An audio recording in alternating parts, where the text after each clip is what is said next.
మీ business ఏదైనా మీ ఊర్లో promotion చేయాలంటే అది సుమన్ టీవీతోనే సాధ్యం. ఇప్పుడే సంప్రదించండి. Welcome to Suman TV. అందరికి నమస్కారం. మన మధ్య కాంగ్రెస్ పార్టీ ప్రొద్దుటూరు ఇన్ఛార్జ్ పూలం నజీర్ ఉన్నాడు. ఎలక్షన్ కౌంటింగ్ అయిపోయింది. తర్వాత ఎన్ని మెజార్టీలు ఓట్లు వచ్చినాయి, ఈ ఓట్ల గురించి, ఫలితాల గురించి ఆయన అడిగి మరిన్ని విషయాలు అడిగి తెలుసుకుందాము. సార్ నమస్తే సార్. ఎలక్షన్లు అయిపోయినాయి, కౌంటింగ్ ఉంటే అయిపోయింది. విజయం వచ్చేసి ప్రభుత్వానికి టీడీపీ, తర్వాత లోకల్ గా ఎమ్మెల్యేగా నంద్యాల వరదారెడ్డి గెలిచారు. దీని గురించి మీ అభిప్రాయం చెప్పండి సార్. ప్రజలకు ఎవరికి గెలిపించాలా అనేది వాళ్ళ అభిప్రాయం మేరకు ఏ పార్టీ నాయకుడికైనా ఎవరైనా దాన్ని ఖచ్చితంగా పాటించాల్సిందే. ప్రజలకు తెలుగుదేశం పార్టీ ఇక్కడ వరదారెడ్డి కావాలనుకున్నారు, వాళ్ళకు గెలిపించినారు. మేము కూడా కొత్త ప్రభుత్వానికి ఇక్కడ పెద్ద మా గురువు వరదారెడ్డి గారికి కూడా శుభాకాంక్షలు తెలుపుకుంటున్నాము. మీకు ఈ కౌంటింగ్ లో మీకు ఎంత మెజార్టీ వచ్చింది సార్? మీకు కానీ మన ఎంపీ అభ్యర్థి షర్మిలకు కానీ? ఆ పొద్దుటూరు నియోజకవర్గానికి 19,994, అంటే 6 ఓట్లు తక్కువ 20,000 ఓట్లు వచ్చినాయి. నాకు ఎమ్మెల్యే అభ్యర్థిగా 6,016 ఓట్లు వచ్చినాయి. దీనిపైన ప్రజలకు మీరు ఏం తెలియజేయాలనుకున్నారు రాబోయే రాజకీయంలో దాని గురించి? అతి తక్కువ సమయంలో పార్లమెంటుకు షర్మిల గారు నిర్ణయం తీసుకున్నారు.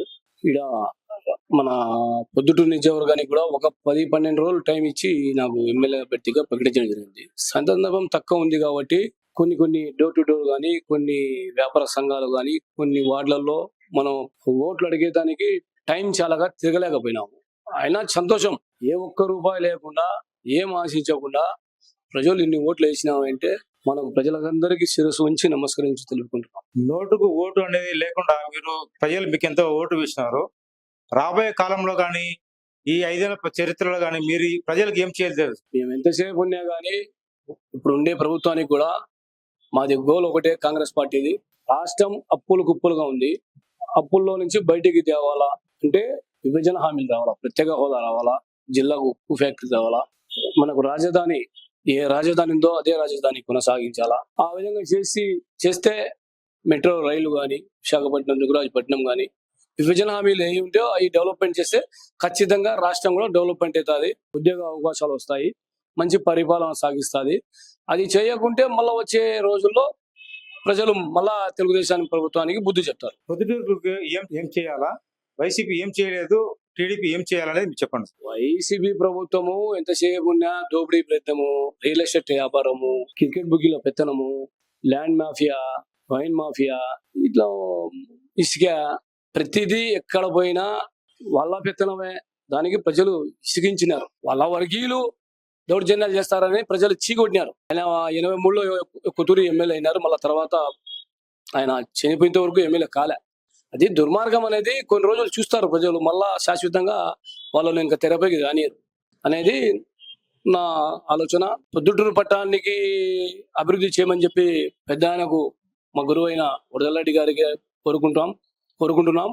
అలాగే చంద్రబాబు నాయుడు, పవన్ కళ్యాణ్ కూడా ప్రజల్లో మేము అభివృద్ధి చేస్తాం, యువతను ఆదుకుంటామని చెప్పినారు కదా.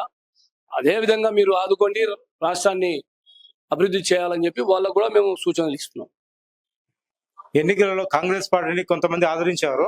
రాష్ట్ర ప్రజలకు కానీ, నియోజకవర్గ ప్రజలకు కానీ, జిల్లా ప్రజలకు కానీ కాంగ్రెస్ పార్టీ పొద్దుటూరు ఇన్ఛార్జ్ గా మీరేం చెప్తారు? ఏం చెప్పడం ఏముంది, మనం ప్రజల కోసము నిలబడి పోరాటాలు చేయాల్సిందే. వాళ్ళు ఏ పని చేయకపోయినా వాళ్ళు వేలెత్తి చూపిస్తూ ఆ అధికార పార్టీతో పని చేయించి ప్రజలకు అడ్డంగా మనం వాళ్ళకు సపోర్ట్ గా నిలబడి పోరాటాలు చేయడమే కాంగ్రెస్ పార్టీ లక్ష్యం.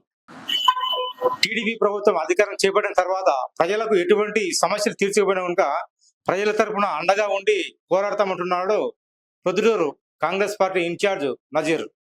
కెమెరామ్యాన్ మహేష్ తో జయాకర్, ప్రొద్దుటూరు.